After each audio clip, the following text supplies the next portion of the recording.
In this video, we are going to continue with rationalizing the denominator, but now we're going to do it with an nth root. So anything other than a square root, a cube root, fourth root, fifth root, any other nth root besides a square root, we're going to look at those types of radicals.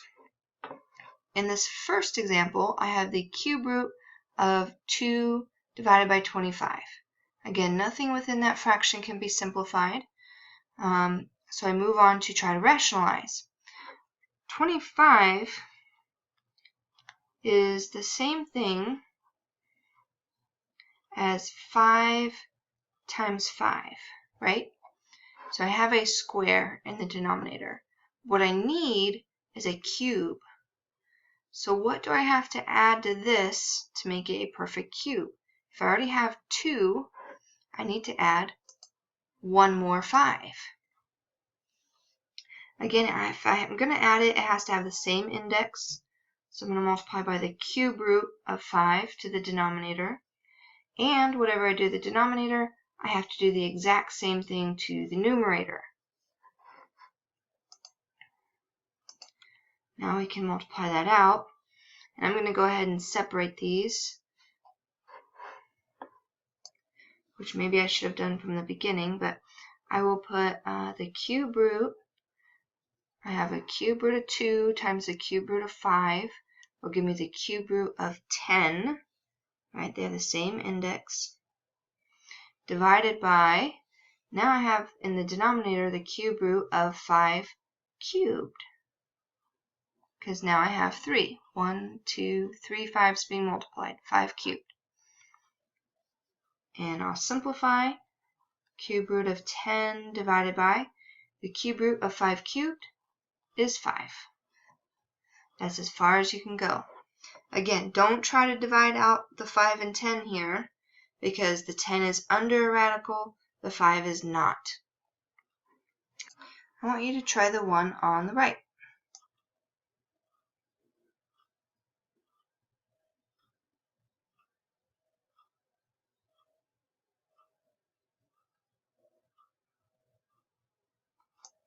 Alright, the one on the right is the cube root of 5 divided by 16. Again, this fraction cannot be simplified at all. So we're going to rewrite it by factoring. And there's one of two ways you could do this. You could say 16, I know, is 4 times 4. And then you say, well, I've got 2 4s here. I really need a third one.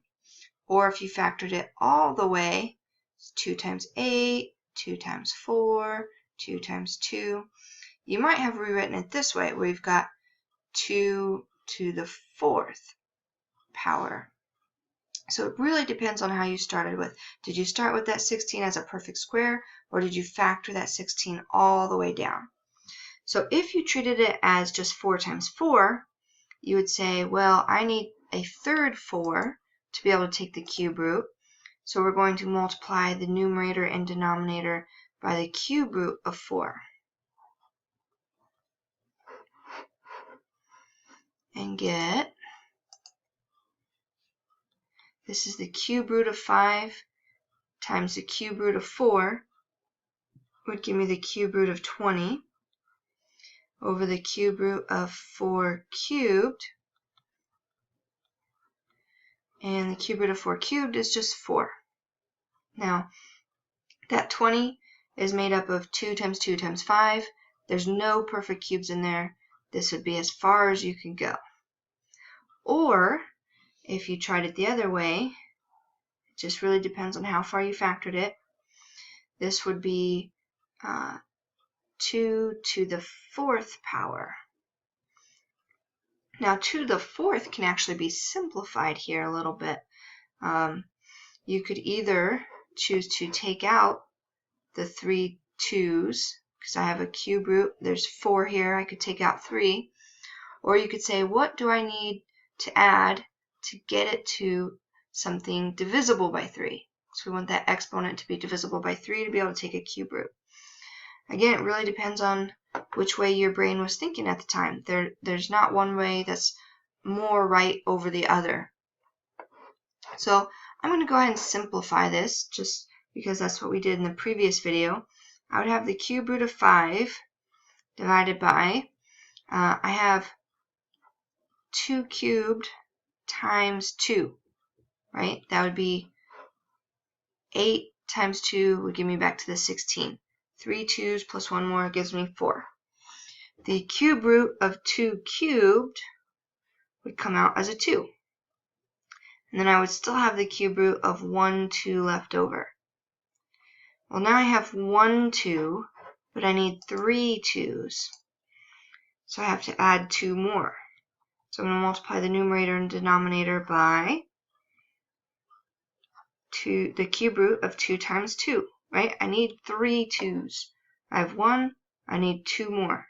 Or you could write 2 squared. And then, same thing as before, I'd multiply it together.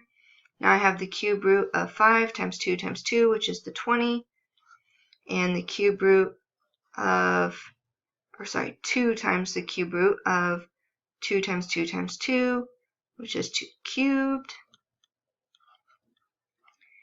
And I end up with 2 times the cube root of 2 cubed, which is just going to be 2. So 2 times 2, which would give me back to that 4 again. So you see we end up with the same answers. There's multiple ways to do this and to think about it. I encourage you to go the route that you first think of, as long as you're doing mathematically correct steps each time. Let's look at one big one here. Alright, this says a to the 4th times the 5th root of b squared divided by the 5th root of 32 a squared b to the 12th. Right away, I'm seeing these b's that can be divided out because they are both under a radical. They're both under a 5th root. I can combine that all together under the same radical. So I'm going to go ahead and rewrite this as this a to the 4th is not under radical. I'm going to leave it out here. It's in the numerator, so I'm going to keep it in the numerator just to keep track of myself. Then I'm going to combine everything else that's under a radical, under that 5th root together. And I have a b squared in the numerator. Everything else was in the denominator. 32 a squared b to the 12th. I can divide out those b's. Rewrite what I have here. Still a 5th root. And b to the 12th and b squared. 2 b's will divide out. So b squared will divide out. I have more b's in the denominator, so those left over will stay in the denominator. And I subtract the exponents. 12 minus 2 is 10. So the remaining 10 are still in the denominator, all of them divided out of the numerator. Now I'm going to go ahead and simplify that 5th root of everything that I can. So I've simplified the fraction as much as I can, or the rational expression as much as I can. Oops, undo that. Now I need to simplify the radical as much as I can. The 5th root of 1 is just 1. Right? So 1 times 1 times 1 times 1 times 1 is 1. So the 5th root of 1 is just 1. 5th root of 32, if you don't remember, you would factor. Keep factoring. And we see 1, 2, 3, 4, 5 2's. So that's great because we're taking a 5th root. So the 5th root of 2 to the 5th is 2. Also, this b to the 10th I can take out because 10 divided by 5 would give me 2. So the 5th root of b to the 10th is b squared. We divided those exponents. 10 divided by 5 gave us 2. The only thing that I can't take out is that a squared. And that's in the denominator here. Again, you cannot divide these out. This a to the fourth is not under a radical. A squared has the fifth root. And then I'm going to take just one more step here real quick and bring these back together. So a to the fourth times 1 is a to the fourth. I've got a 2 of b squared that came out, and I still have the fifth root of a squared. All right.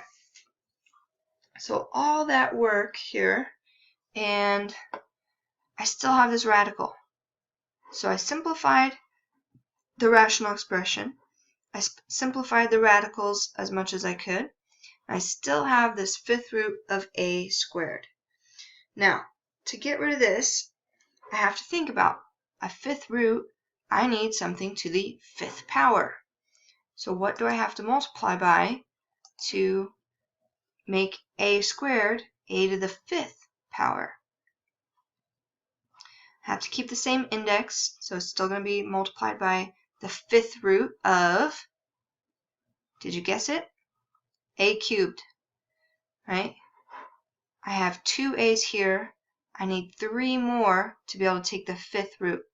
2 plus 3 gives me the 5 I need.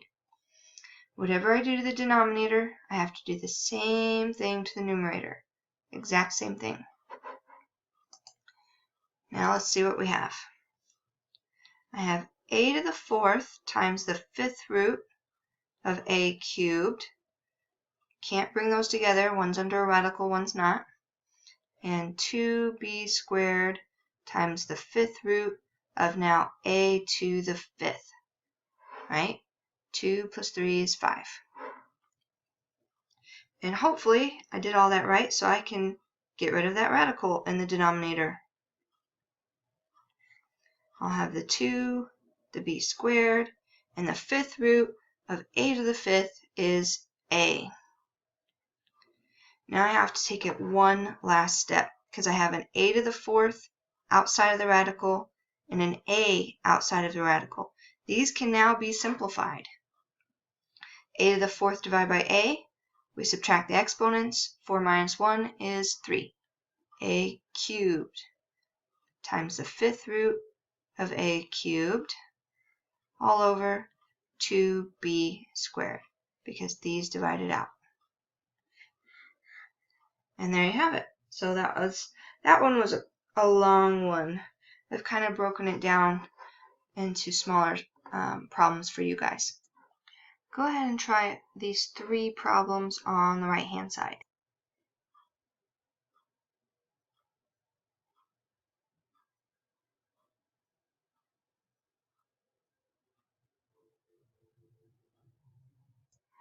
Part A has 1 divided by the 8th root of y to the 5th power.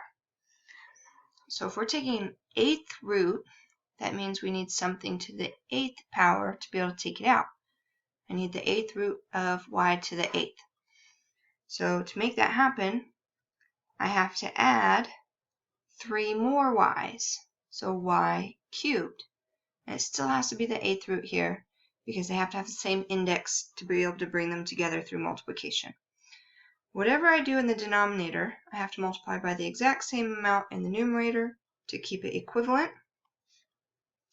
1 times anything is itself. And in the denominator, I'll have the 8th root now of y to the 5th times y cubed. 5 plus 3 is 8, so y to the 8th. And then I can take the 8th root of that. 8th root of y to the 8th is just y. And that's as far as you can go on that. Don't try to divide out any y's here. This is under a radical. This is not under a radical.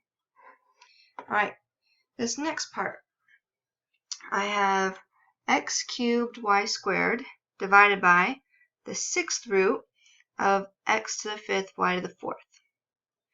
Now, in previous videos, we would try to divide out the x's and y's, but that only worked because they were both under radicals. The numerator is not under any kind of radical. The denominator is. You cannot divide out the x's or the y's here. All we can do is rationalize. So I'm looking for a 6th root. I need powers. I need the 6th power with the variables. So I have x to the 5th. I need to add one more x to make it x to the 6th. Y to the 4th, I need 2 more y's to make it y to the 6th. So I add a y squared. Whatever I do in the denominator, I do the exact same amount in the numerator. I'll have x cubed y squared times the 6th root of xy squared. Again, one's under radical, one's not. I can't really bring those together. In the denominator, I'll have the 6th root of x to the 5th times x is x to the 6th. Y to the 4th times y squared is y to the 6th. Just going to copy it down the numerator real quick. And in the denominator, the whole reason we did that is I'll have the 6th root of something to the 6th power, and I'll end up with x. The 6th root of y to the 6th power is y. And then I have to take one last step because now x cubed y squared is outside of a radical, xy is outside of a radical. I can divide out those common factors. X squared divided by x, x cubed divided by x is x squared. Y squared divided by y is y. So I divided out an x, divided out a y. I still have this 6th root of x y squared. Notice I did not divide out anything from underneath the radical because these were not underneath a radical. Alright, one more here. Here I have a square root of 10a to the 12th b to the 6th and a square root of 7a to the 4th b to the 15th. They are both under a square root, and I can bring them together under the same square root using that quotient rule of radicals. On this problem, I am going to simplify my rational expression first and then see what's left. Alright, so I brought it under the same radical, and now what? 10 sevenths, nothing can be simplified out of that. It's still just 10 sevenths. A to the 12th divided by a to the 4th, we subtract the exponents. 12 minus 4 is going to be 8. I have a to the 8th in the numerator. B to the 6th divided by b to the 15th. I have more b's in the denominator. So 6 will divide out, but the remainder will be in the denominator. So 15 minus 6 would be 9. I have b to the 9th in the denominator. Now I'm going to simplify any radicals that I can. So I have the square root of 10. Nothing I can do with that. But the square root of a to the 8th, I take 8 and divide it by 2, and I get a to the 4th. Right? A to the 4th times a to the 4th will give me a to the 8th. So it's a perfect square. I can take it out. I still have that square root of 10 in the numerator. In the denominator, that b to the 9th is not a perfect square. So I'm going to make it b to the 8th times b. Right? b to the 8th times b is 8 plus 1 gets me back to that 9. But the reason I do that is because that b to the 8th is a perfect square. The square root of b to the 8th is b to the 4th. Right? 8 divided by 2 is 4. The 7 is still under the radical, and a b is still under the radical. Okay, so I simplified my rational expression. I simplified my radicals as far as I can go, and I still have a radical in my denominator. So now I need to get rid of that. This is a square root. I need a perfect square. I multiply the numerator and denominator by the square root of 7b. That's going to make my perfect square. Same thing here. And I bring it all together. And now I have a to the fourth in the numerator. The square root of 10 times 7b is 70b. All over b to the fourth times the square root of 49b squared, which if I did that right, I should be able to get rid of that radical in the denominator. And I'll have b to the fourth times square root of 49b squared is 7b. Right? Square root of 49 is 7. Square root of b squared is b. And I take one last step to simplify. Nothing I can do in the numerator. But b to the fourth times 7b is 7b to the fifth. And that's as far as you can go. I cannot divide out these b's. The numerator has a radical, denominator does not. And that's as far as you can go.